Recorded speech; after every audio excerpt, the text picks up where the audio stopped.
اعوذ باللہ من الشیطان الرجیم بسم اللہ الرحمن الرحیم۔ السلام علیکم ناظرین، میں ہوں آپ کا ہوسٹ محمد عقیل اور ہمارے اس چینل میں آپ سب کو خوش آمدید۔ چلیے ناظرین شروع کرتے ہیں آج کی دلچسپ ویڈیو۔ ناظرین کرام، آج کا ہمارا موضوع دنیا کا خوبصورت اور بلند ترین علاقہ تبت ہے، جس کی بلندی اور وسعت کے اعتبار سے اسے دنیا کا چھت بھی کہا جاتا ہے، اور تاریخی حوالوں کے مطابق یہ عیسوی یعنی 7 صدی تک یہ ریاستوں کی صورت میں ہی مشغول رہا، لیکن سلطنت ٹوٹنے کے بعد یہ کئی مختلف ریاستوں میں تقسیم ہو گیا، لیکن 1959 سے لے کر یہ اب تک یہ چین کی سلطنت کا حصہ ہے، اور اس کا وسیع و غریض رقبہ جو کہ 2.4 ملین کلومیٹر ہے، اور یہ چائنا کا چوتھائی حصہ تسلیم کیا جاتا ہے، اور اسے چین کا روایتی اور بت مذہب کے اعتبار سے چین کا کافی مشہور شہر مانا جاتا ہے۔ یہاں پر اگرچہ بہت زیادہ تعداد میں بت مذہب کے اعتبار سے بہت ہی زیادہ یہاں پر لوگ آباد ہیں، لیکن اقلیتوں میں مسلمان، عیسائی اور ہندو شامل ہیں، اور یہاں پر علاقے کی آمدن کا سب سے بڑا ذریعہ سیر و سیاحت ہے، اور یہاں پر دنیا بھر سے آنے والے افراد یہاں پر اس کی بلند ترین اور خوبصورت عمارت کو دیکھنے کے لیے بہت بڑی رقم بھی ادا کرتے ہیں، اور اسی کے ساتھ لہذا سٹی میں مشرق جنوب کے واقع سرخ پہاڑوں کے دامن میں فن تعمیر کا یہ شمار سیاحوں کے لیے بہت ہی زیادہ مقبول مشہور مانا جاتا ہے، اور 637 عیسوی میں تیار ہونے والا یہ شاہی محل چینی بادشاہ سین گیمپو کی رہائش گاہ کے طور پر اسے شامل کیا گیا، اور 1645 میں اس کی دوبارہ ڈیزائننگ کی گئی، اور اسی شہر میں دنیا کے سب سے بڑے مندر کی تعمیر 7ویں عیسوی میں لائی گئی،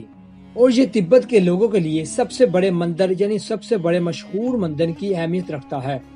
اور یہ تبت کے لوگوں کے لیے سب سے بڑے مشہور مندر کی اہمیت رکھتا ہے، لہذا اس شہر کی سیر کرنے کے لیے اس کو دیکھے بغیر اس کی سیر و سیاحت کرنا ناممکن ہے، اور اس سے کنگ سین کیمپو نے اپنی چہیتی بیویوں نیپنین اور چنگیز کے اعلان پر یعنی ان کی محبت میں اسے تعمیر کروایا تھا، اور یہاں کے لوگ اسے بادشاہ کی محبت میں یہ مندر کی تعمیر بنائے جانے کے لیے کہا جاتا ہے، یعنی بادشاہ کی محبت کے یادگار کے طور پر بھی یہ مندر مانا جاتا ہے، اور اس مندر میں دونوں چینی شہزادیوں کے مرتبے یعنی خاص طور پر بہت ہی اہم ترین خوبصورت طریقے سے بنائے گئے ہیں،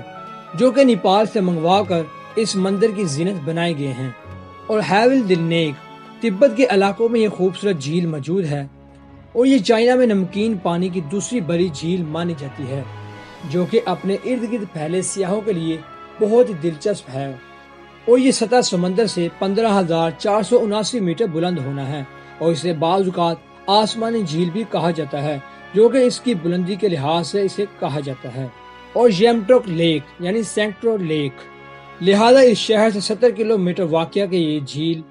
تبت کی تیسری مقدس ترین کے طور پر یہ جھیل مانی جاتی ہے۔ 638 کلومیٹر پھیلی اس جھیل کو مختلف پانیوں کی جھیل بھی کہا جاتا ہے، اور یہ منفرد اور خوبصورت جھیل اپنے جزیروں، جنگلی حیات، جنگلی پودوں اور برفیلے پہاڑوں کے ذریعے تبت میں واقع جھیلوں کی ملکہ ہونے کا اسے اعزاز بھی حاصل ہے۔ اور ویڈیو پسند آنے کی صورت میں ہمیں بھی قیمتی آراء سے آگاہ کریں، اور اس ویڈیو کو اپنے دوستوں کے ساتھ زیادہ سے زیادہ شیئر کیجیے تاکہ وہ بھی اس طرح کی معلومات سے آگاہ ہو سکیں۔ دوبارہ جلد حاضر ہوں گے ایک اچھی اور نئی ویڈیو کے ساتھ، اجازت دیجیے، اپنا خیال رکھیے گا، اللہ حافظ۔